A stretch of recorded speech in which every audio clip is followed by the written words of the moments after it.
He should resign as president of the United States, and we'll give him a new role. We'll call him the country's first chief marketing officer. We've always had good political conversations. We never came to blows. I watch CNN and I see a liberal media outlet. Now, a lot of other people may look at CNN and think, okay, that's a mainstream outlet. If you read nothing else but foxnews.com and Newsmax, you will still be a reasonably informed person. What you might miss is what they're not covering. Welcome to Bourbon and Rum, the podcast dedicated to civil conversation. I'm Kent, I like rum, and I'm from the left side of the aisle. And I'm Kyle, I like bourbon. I tend to be a little more conservative. We're brothers talking politics over bourbon and rum.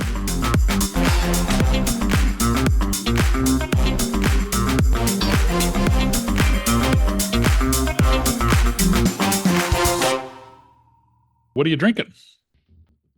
Oh, sorry. I'm drinking some Weller Special Reserve. Well, I'm having a Cruzan white rum, just a little sip for the afternoon. And today we've got a third cocktail on there. Howard, what are you drinking?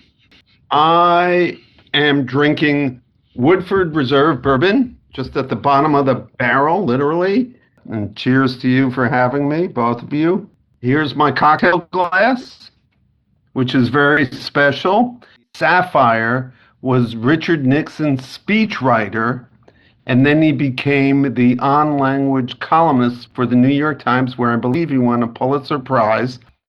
And after he died, I went to his estate sale and I bought these cocktail glasses. So here's to you, nice. William Sapphire. That's amazing. I think one of his books, did he write a political dictionary or something? There's one of his books that I had years ago. Sounds right. Well, today on Bourbon and Rum, we've got a special episode with a special guest. Howard Polskin has spent his entire career in media, and since 2017, he edits and publishes TheRighting. TheRighting is the world's only newsletter analyzing right-wing media for mainstream and progressive audiences. Every weekday morning, Howard scours right-wing headlines. He curates a list of the top 15, what the conservative world is thinking. TheRighting is free. Thousands of subscribers worldwide. We will link TheRighting in our show notes. Howard's written for The New Yorker. He's worked inside the industry he now watches, including CNN and Sony. A graduate of the Newhouse School at Syracuse University, where he serves on the board of advisors. Howard, our whole premise is about having understanding conversations with other perspectives. You've spent a decade helping other sides understand each other. So welcome. Let's maybe start at the beginning. What prompted you to launch TheRighting, and what have you learned along the way? So like many mainstreamers and progressives, on the morning after Donald Trump was elected president in 2016, I woke up and I said, how the hell did we get here? What happened? I thought I was a smart guy. I read the New York Times. I watched the Today Show, CBS Evening News. I read the Wall Street Journal, read Time Magazine, and nothing prepared me for the election of Donald J. Trump to the presidency. And right away, I started going to right-wing websites that I'd never been to before in my life, such as the National Review.com, FoxNews.com, Breitbart, InfoWars, the Gateway Pundit. And it was a whole other world that opened up to me, that looked at the political universe in a topsy-turvy way, at least according to me.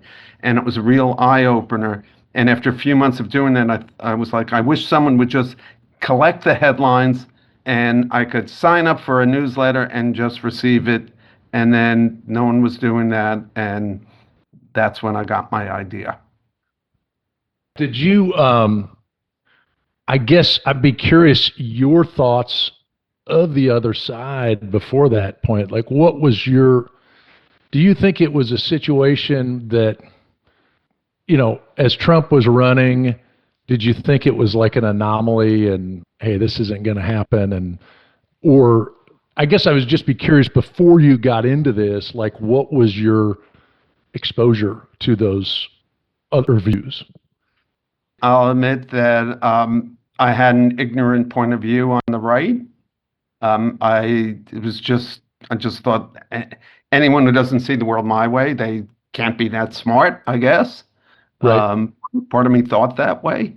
Um, because, like I said, I read the New York Times, I read Time Magazine, I watch the NBC Nightly News. I'm an informed individual.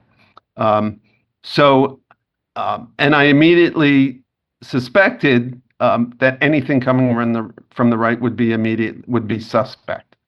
Um, and a lot of what I was reading uh, affirmed those points of views, but not everything. And I did find myself from time to time shaking my head and going like, I agree with this. I agree with some of this. So it did open my eyes. And that did not happen overnight. That was a gradual process.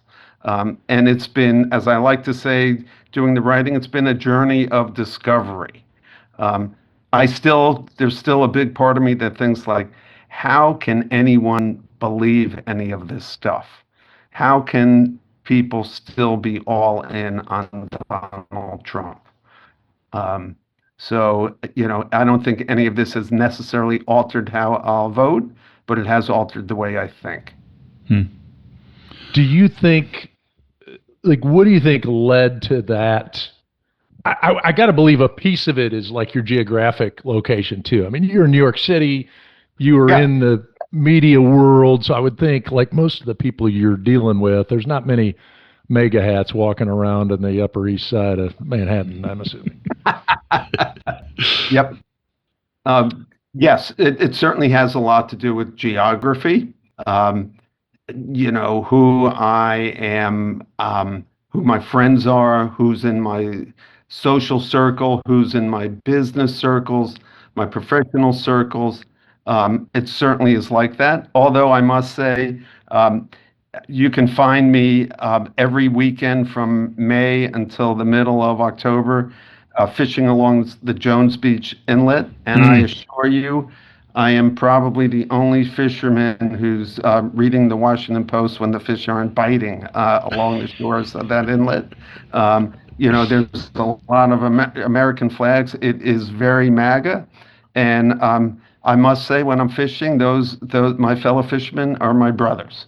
Um, and I put aside the political differences, and not that I have a personal relationship with them, but it's all very friendly, and we all have the same goal to have a good time and enjoy the fine weather and scenery.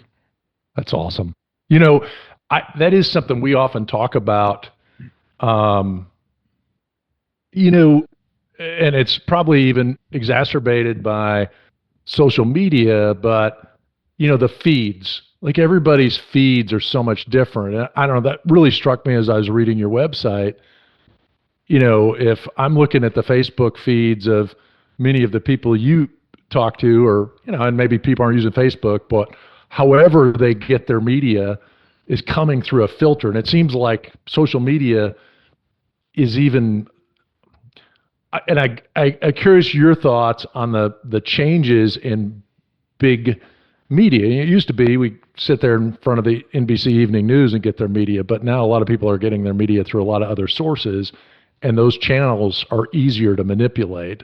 Just curious your thoughts on what you've seen with that migration and what concerns you, and what do you think, where you think it's going to go? How much different is it going to be in 10 years? I mean, it keeps fragmenting. It's from a business point of view, from someone who's made his entire career in the media business.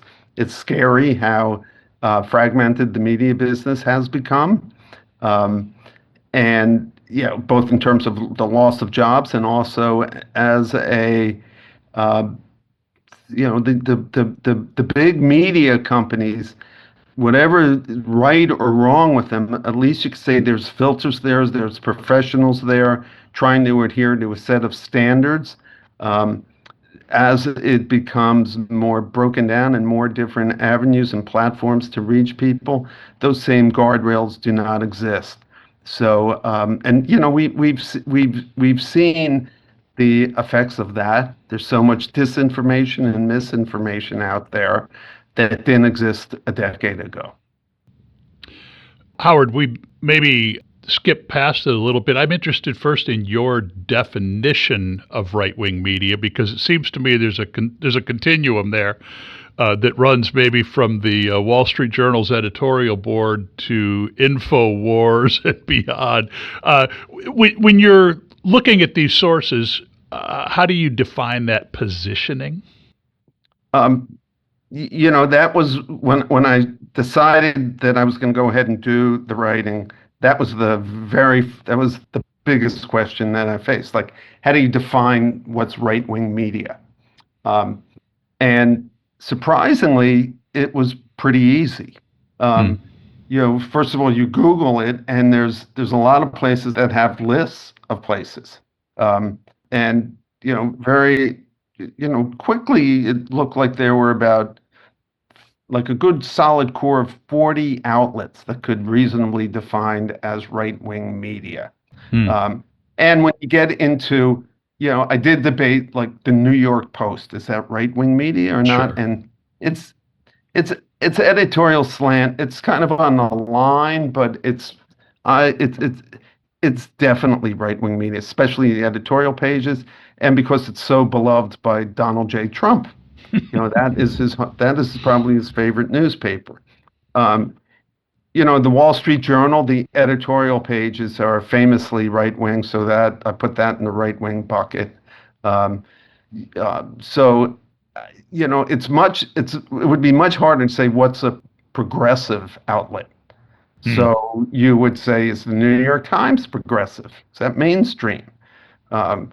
And so I didn't go there. So far, let's put it this way: no one has criticized me in 8.5 years of not adequately defining, the scope of right-wing media. I think I pretty well nailed it, and I do have an A to Z guide to right-wing media. I'd say I've listed 150 sources there. It's the world's longest, largest, most comprehensive list. Now, most of those are part of the long tail. They're not publishing that much. Hardly anyone goes to it. But anytime I come across a right-wing outlet, I include it in the A to Z guide, just to be as comprehensive as possible. Kent and I argue a lot about, we were just arguing about this via text message the other day about, like, I don't think most people, to your point, you're probably not getting anybody, if somebody represents themselves as a right-friendly news site, I don't think there's any argument about that. Where I tend to argue with Kent more, and I think there's disagreement nationally, is the mainstream / left. In the world that I live in, I would consider you have publications on the right side, and then you got publications on the left side. Some people want to say, well, there's a mainstream middle, and then there's a left. I mean, I watch CNN, and I see a liberal media outlet. Now, a lot of other people, like my brother, may look at CNN and think, okay, that's a mainstream outlet. But it seems to a degree there's more disagreement on that than there is on what is purely right. Absolutely. And, I always think like, wow, if I was at CNN at this point in time, so if you're CNN and you're seeing where the president of the United States is clearly lying on certain things, on important things to the American public. And Kyle, I don't know, I haven't had any discussions with you about politics or your feelings about Trump, and maybe you think everything he says is true. We could arm wrestle on that for sure. Right. But I would think that if you're a mainstream, a very strict middle of the road media outlet, if the president is lying on stuff, you've got to call the president out on that. You've got to point it out. Now, just so you know, Kyle, one of the things that I noticed as well during the last year of the Biden administration, and I wrote about it, in fairness, I was like, when is someone in the mainstream press going to do the big story on Joe Biden's mental health and this cognitive decline? I felt in the last 6 months of his presidency that was being covered up. Yeah. And I'm starting to say I was right. Yeah. I And, agree. and that's where the right could say, you can't complain about Trump. Look at what mainstream media, they did not fully investigate what was going on with Biden's health. That story did not get Yeah. the attention it deserved, in my estimation. Well, and then I guess that sets up a bigger, maybe philosophical question I'd be curious your answer to. Is it possible to have unbiased media? We're going to go into philosophical issues here. We can, climb a mountain and look at the sunset and debate what is truth, what is knowledge. Yes, listen, we're all humans in the news business, and everyone has their biases, and if you're doing straight reporting, you try and keep that out, but it's not always possible. At some point, there's got to be a judgment call on something. Um, and yeah, I think the responsible thing for mainstream outlets is to call out Trump with obvious falsehoods. But again, that's where we get into what's an obvious falsehood. So I would say, the election results, when he keeps saying that the elections are rigged, I think that's an obvious falsehood in my estimation. Now, there are certainly elements on the right who say, no, the elections are definitely rigged. Well, I think anytime the media tries to tell me um, something's settled, that's where I have an issue. Yeah, I think it's I think like election fraud. Um, I think I think there's a continuum there.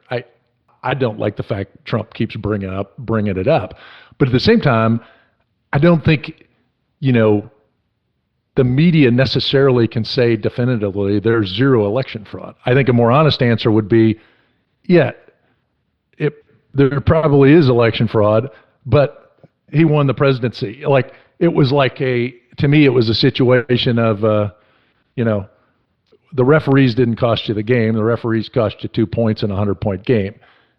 I guess my point, though, all I'm going at is I think of it, election fraud is probably a different thing than like COVID. Like when somebody's like, well, it's settled science, the vaccine, blah, blah, blah, blah, blah. There are things that people say that they think at the time, but aren't necessarily true. And so I guess it gets back to the definition of truth Well, of, you know, this is what we think we know. That's different than saying, beyond a shadow of a doubt, there's nothing here. well, I acknowledge your point. I must say I followed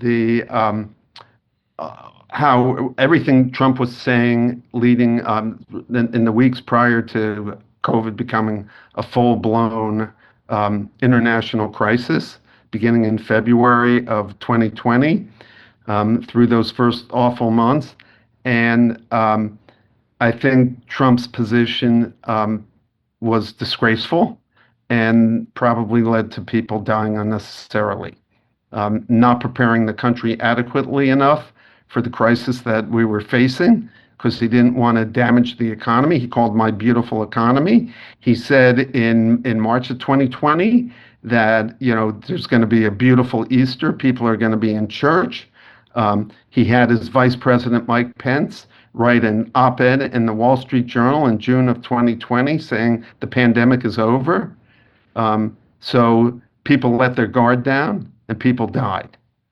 That's almost the most egregious example that I have for, Trump's disinformation that he put out there. And because he knew. Okay, but I guess the other lens is time, right? I mean, don't necessarily disagree with you. Some of those statements probably not the right thing to say, but it's a whole lot easier to judge that, 6 years later when we know the full story. I guess my point is just. But he led right-wing media picked it up and it was amplified by right-wing media. He had a big bully pulpit, and some forces on the right pushed back against him, but not many. And I must have a list of 75 headlines from the right over that period that completely supported the president's position on that. And that was a very sad chapter in the Trump presidency. It probably doesn't get enough attention. I mean, there's a lot of sad chapters, but that was one that led to people's deaths. Well, I think. And just so you know, I believe Tucker Carlson, to his credit, did fly down to Mar-a-Lago in March of 2020 to try and get the president to change his position. Yeah, but again, I mean, to say anybody in February or March of 2020 knew what was going to happen with COVID and the extent that it happened, I think is a stretch to think that anybody knew the extent of this. I mean, it was pretty unprecedented. Okay. Yep. I want to maybe shift gears a little bit. Trying to think of how to ask this question. Is the thing that makes right-wing media right-wing that it takes a conservative position? Or you, as a student of journalism, is there a methodological difference? Is it just perspective, or is there a different approach? I don't want to put words in your mouth, but that's kind of my question. I do not. I don't have a list of guidelines, taped to my bulletin board above my desk where I have to see like if everything fits into a box. I am, I can spot it pretty clearly. And generally, in right-wing media, you can, it's small government. That's certainly part of it. That's a big part of it. That drives a lot of the thinking in right-wing media, which in a way I may not agree with all the way, but I certainly understand it emotionally and intellectually. Mm-hmm. When government is smaller, there's not as many taxes. The social net isn't as big. So that kind of leads to we don't want as many immigrants in here. So it leads to so it's pretty easy for me to track. And after 8 years, I think I've developed a pretty good eye for it, but it's kind of like, a bourbon expert, so to speak, can tell what's a good bourbon or what's a bad bourbon. And can that be articulated? Maybe Kyle can articulate it. I can't. I just know that a good bourbon tastes good to me. I think it's interesting that I think you hit the nail on the head. I think the impulse towards small government, I mean, that's you boil it all away, that's probably the only real thing remaining from Reagan-style conservatism. It's the leap from we want smaller or less government to government is bad. For me, that's the leap that's hard for me to get my head around. I tend to be more, we talk about this. I'm pretty socially liberal, pretty relatively fiscal conservative. Yeah, I'm for fiscal discipline and smaller government, but I don't think government's inherently bad. It can be inefficient, but most big organizations are inefficient. And you also see where that leads to with the climate change, because if you're if you're on the right, you probably may not believe in climate change. Well, because if you do believe in climate change, then the next step is, well, how do we fix it? And that leads to government spending, a lot of government spending. Mm-hmm. And so that may not be so popular with conservatives. I think the other thing, though, and it's back to kind of defining the goal lines, I don't even know if right and left is descriptive enough, because everything changes so much. I mean, there are positions that, what we're characterizing as the right today supports that look way different than what Ronald Reagan supported. And similarly on the left, a lot of people on the left talk about, the progressive approach of 30 years ago is not the progressive approach of today. So how do you, you know, it's kind of like we're not really defining right and left. We're defining who likes the guy in the White House and who's the government and who's the opposition. It's almost like the UK. It's not even so much like right or left. It's like, Huh. you know, which team are you on? See, and Kyle, I increasingly define myself as a Bill Maher liberal. So, I don't know if you watch Real Time with Bill Maher on I HBO, love him. That's great. Well, then but we're probably a lot closer aligned than because I'll be there Friday night left and going right. like, yeah, that's what I believe. Yeah, like he comes out against woke, and he really calls it like it is. It's very brave. He goes against the grain, but it's like it really rings the bell a lot of times, and I admire many of his positions, and I think that's where a lot of people are as well. Well, and I'm glad you brought him up because he kind of gave me that idea because he said before like, hey, I didn't leave the Democratic Party. The Democratic Party left me. And his point is like it's a change in goal line. I guess that's what I was getting at is like similarly, I got a neighbor who we hang out with. We drink a lot of bourbon together. We don't talk politics because we can't keep it as civil as my brother and I keep it. But he, he hates Trump, but he'll tell you he's a Republican. And then I'm like, well, what Republicans you vote for? Well, you're going down the list. He doesn't vote for any of the Republicans. He doesn't believe in the platform, but I'm a Republican. But I think a lot of people are like that. They're kind of stuck in their party affiliation from 1980. Yes, I would agree with that. I think there's a lot of political nomads out there.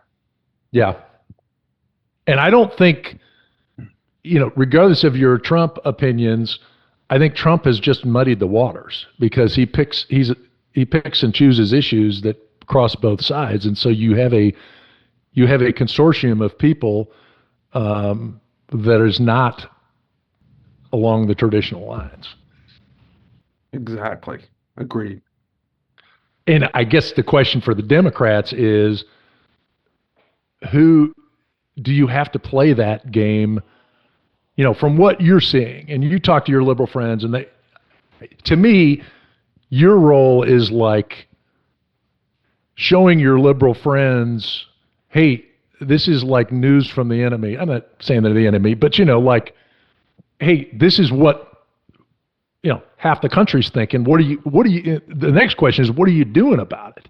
So where do you see the left finding a way to adapt to fight more intelligently, or do you think they just go further left?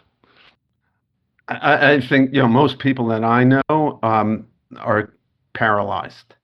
They've been to 8 No Kings rallies. They've protested. They've written letters to the editor. They donate money to TheRighting, and nothing changes. And just this morning, I spoke with my best friend, who's very politically aware, and he said, "That's it. I'm not going to mention the name Donald Trump for the next 3 months. I'm just burying my head in the sand." So I think that's where a lot of people are right now. They've kind of given up hope, or if they are hoping, they're hoping for a big change at the midterm elections, or they're hoping for 2028. I mean, it's bleak. I would say the outlook is bleak, and there's like, where's the savior? When is the cavalry coming? And I don't see it. Yeah, that's pretty characteristic of my social circle and the people that I live and work with. But you hit on a really interesting point, and that is that this large group of people that are not politically, and I think that the toxicity of it has led even more people into that middle. It's just interesting. We have thinner and thinner margins at the far sides. The money from the donor class and the media angle is doubling down on those extremes. But this middle of people that are disengaged, moderately disengaged, kind of sick of hearing it, that's really where these elections swing. And so it's all about who gets fired up and who's apathetic. It's a war between interest and apathy. And Trump, to his credit, he's a great showman.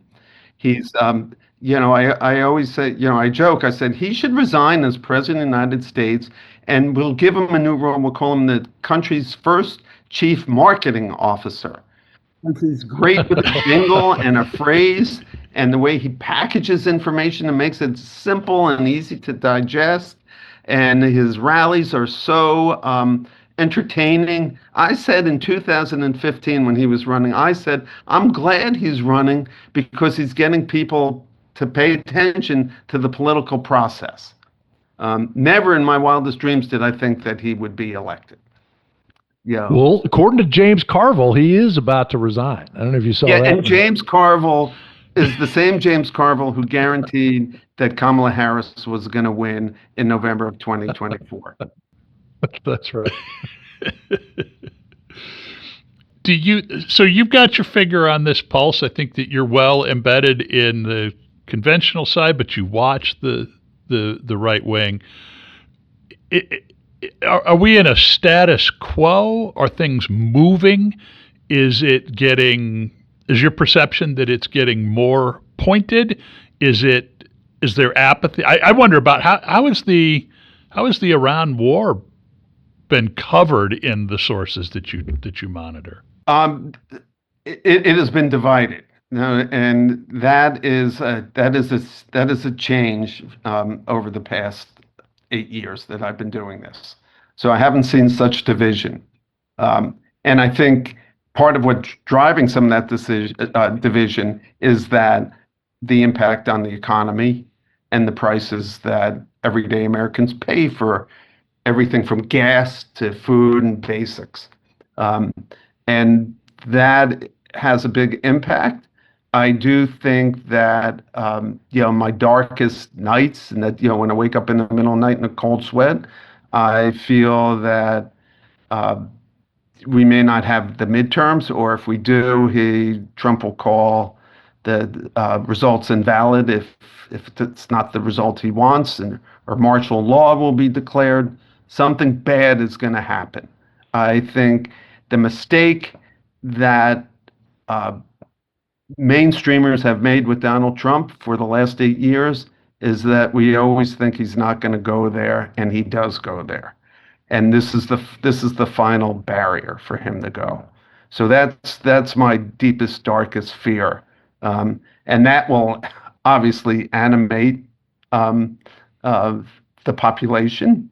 I don't know how and where this goes. I hope it doesn't go that way. And so when Trump says he doesn't care about inflation, I'm thinking, like, how can any politician say those words? How can he say that? Well, maybe because he doesn't care about elections, what the election results will be. It's inconsequential to him. Well, Joe Biden didn't seem too worried about inflation either. What do you think? Say it. He did not come right out and say it like that. He may not have been capable. But okay, I'm kidding. What do you consider mainstream, Howard? Good question. I would say the NBC nightly news, mainstream. I would say Meet the Press is mainstream. You might have a different point of view because you would say, how could Kristen Welker have challenged him that way? I would say generally, and this may surprise some people, Tony DeCopel's evening broadcast on CBS News, mainstream. He's a few things he's thrown in with the right, but I've watched him religiously for the month of April, and it was right down the middle of the street, and it was often critical of Trump. The New York Times. Yeah, go ahead. Sorry. I mean, I guess my question is, though, like, not so much personalities and institutions, but like What what is, views do you think are the mainstream? yeah, so to report the facts on major stories. Certainly, the story selection is important as just as much as the actual facts. So, I reference back to the general lack of hard reporting on the cognitive decline of Joe Biden in the last year or two of his presidency. By not focusing on that, I think a lot of mainstream outlets were certainly guilty of not being Mm. in the middle. I think that was an editorial decision. So as this stuff is kind of squishy. How do Yeah. we, because like I said, it's not just what you report and how you report it, it's what you ignore to report. So I always say, like if you go to Fox, if you read nothing else but foxnews.com and Newsmax, you will still be a reasonably informed person.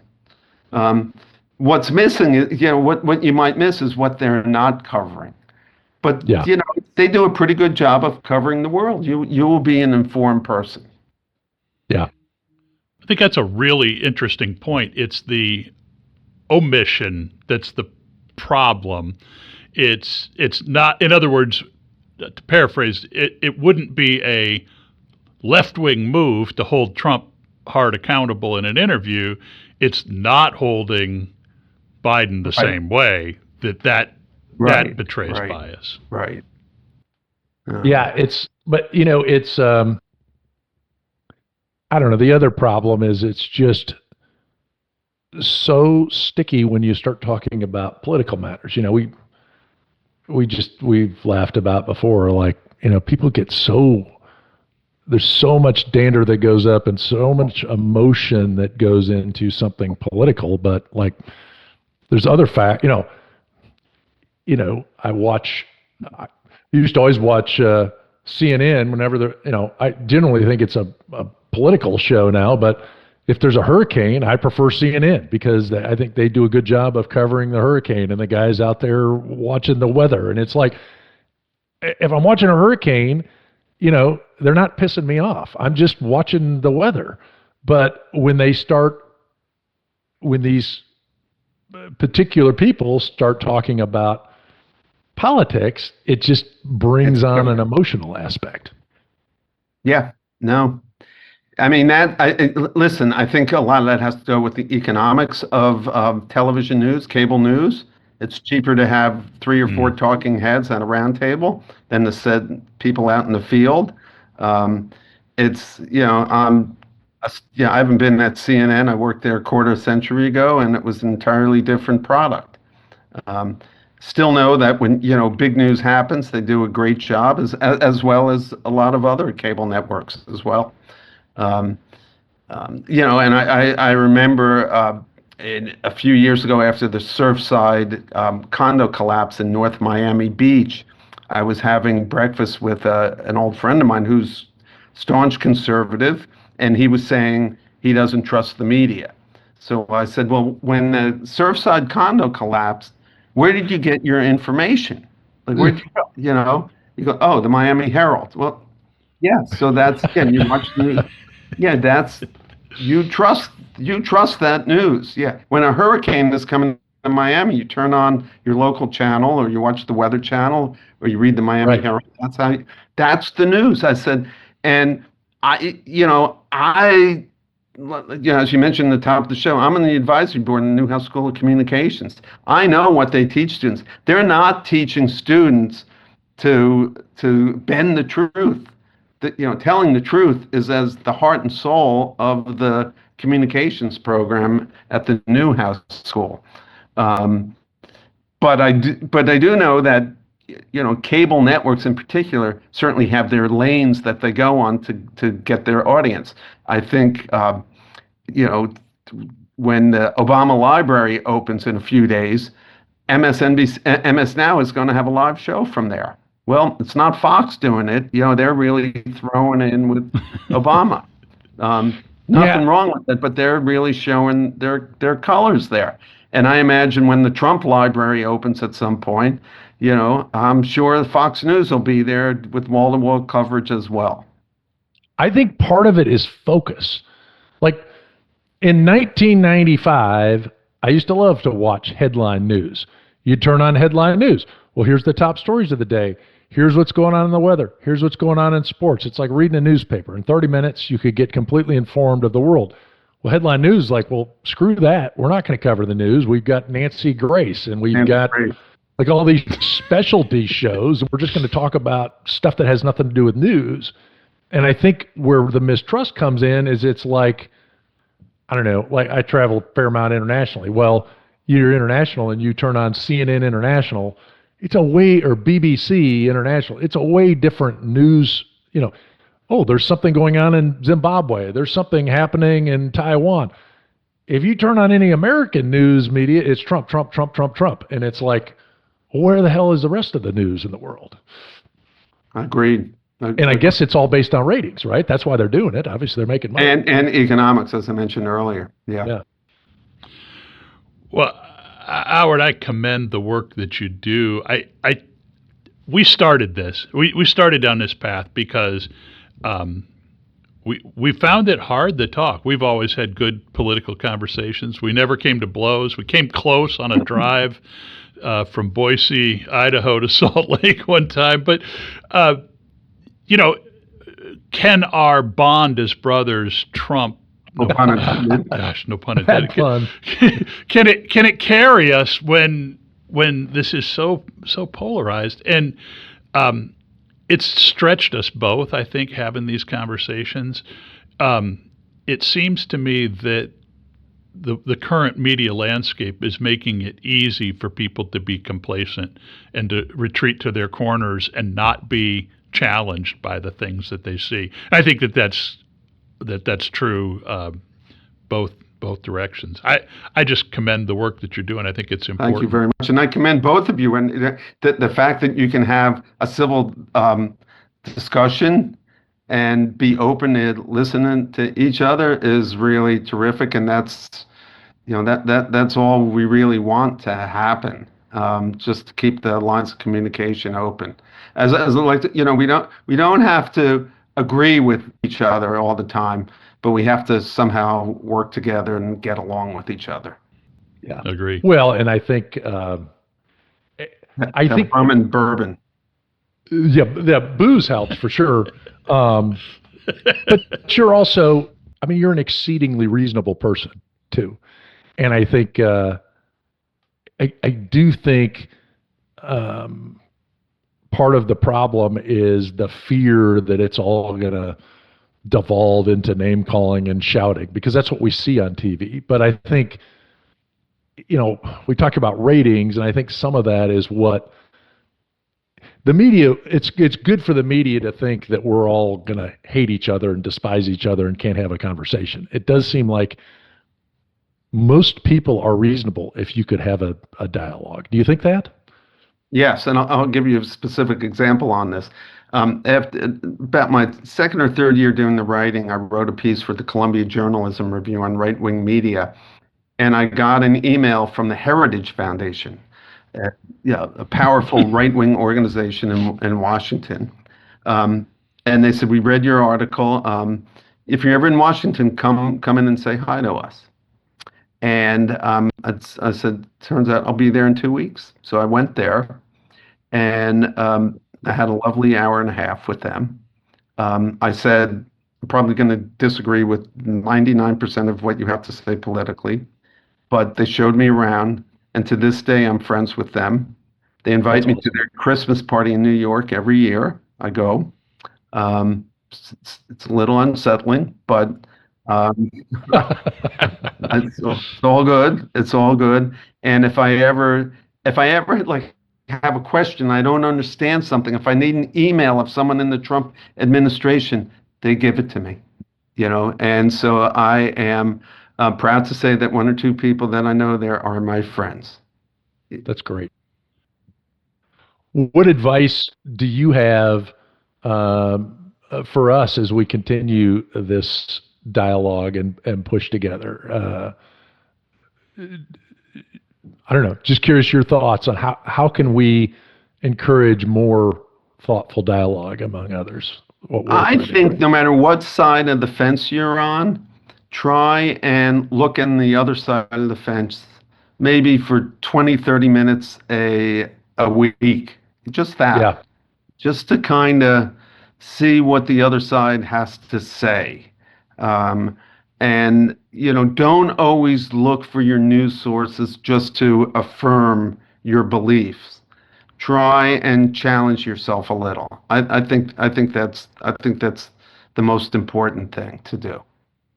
yeah, That's, that's great advice. And I also must say, it's easier to read something on a website than to like go to Hannity or something. And the people on the left and the right, either on MS Now or Fox News, they're such brilliant communicators that gets pounded into your head, and it's much easier. It's a little safer to absorb if you're just reading it. yeah. I don't want to take us down a wrong path here, Kev, but I am curious. One other question too, Howard. How do you think AI is going to change the news industry? In profound ways, and there's no question. I mean, we're not even at first base. Yeah, It's going to change everything. As I said, listen, I used an AI program to find your podcast. Um, I had the option of having AI write the letter to you. No, I wrote it myself, but AI could do that. In the future, I can imagine that you won't even have to be there at the other end to make that decision. The AI program will make that decision, and it ultimately could lead to just an AI program interviewing another AI program. That's just one way. I also know that I can, I do op-eds for a number of places. I can, as I assemble my facts to pitch an article, I could just put that in an AI program and just say, spit me out an 800-word article, and it would just happen like that. Um, yeah, that's unsettling, and I haven't even tried that because I don't want to know. That's like the devil's candy for me. yeah, It takes me a long time to write an 800 word. I'm a slow writer. I could cut that down by 2 days, but I don't want to know such a power. It's like the yeah, ring, Lord of the Rings. I don't want to do that. I may be kidding myself. I still think I can tell the difference, and the ability Yeah. is escaping me. Um, but I think this is my whole belief that art is the thing that persists, right? So the really good writer, the really insightful person, it triumphs. But that that's looking less and less like the safety bet that I thought it was. We're just puny humans, serving our tech overlords, I think. yeah. And then I guess the ultimate question is, could you, back to our original dialogue, could you get an objective AI source to report the news? But as it stands now, everybody's going to be like, "Oh, Sam Altman, he's a liberal, so And ChatGPT well, is a that's liberal." Like nobody's yeah. going to Now we're trust back it. to what's objective? What's in Right, what's defining the middle? It's not like it's this town in Kansas is the geographical middle of the United States. There's no like pure political middle in right. the American political landscape. It doesn't Yeah, exist that I can define. Well, yeah, we also, the middle is not the same as a plus 10 and a minus 10. That equals a zero. That's not the same as, average of middle is not the same of balanced and centrist either. Right. So, Right. well, Howard Polskin, editor and publisher of TheRighting. It's been a pleasure to have you with us, a great conversation. We will link in the show notes TheRighting so people can subscribe, and we will follow your progress on your project. Thank you so much, guys. You're the best. Thank you. I really appreciate it. Great conversation. Really enjoyed this. And I wish we had more time because I'd love to learn more about your exploits with all these news agencies. I bet you got some good stories to tell. Well, I hope to speak to you guys again. Oh, that'd be great. fun. We'd love to have you back. Thank you.